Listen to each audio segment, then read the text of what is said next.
Obrázek. Krtečka. Ano, krtečka máme na notýsku, na matematice, prostě i tady. Ve třídě na obrázku bude tam na tom sloupku namalovaný. Tak nás tady bude provázet, je na dveřích, celou tu dobu, co se tady budeme učit.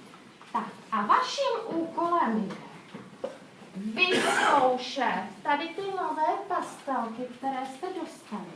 A krásně toho krtečka vybavit. Protože já teď budu se věnovat rodičům, budu k ním hovořit. A vy hezky nám ukážete, jak potichu umíte vykreslovat a jak umíte pracovat. To bude takový začátek vaší práce. Ale pozor! Úkol! Kdo to nestihne dobarvit, nemusíte rychle, můžete pomalu. Tady ve škole. Tak to dobarví odpoledne doma dokreslí. A přinese to jako domácí úkol zítra. Klidně se můžete, jestli zvládnete, se tady podepsat. Kdo se umí podepsat? Super. Já totiž čekám, kdo se bude umět podepisovat, tak můžu dávat značku, nějaký razítko, že jo? Proč?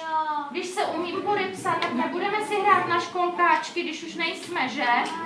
Tak, takže hezky vykreslete krtečka. I ty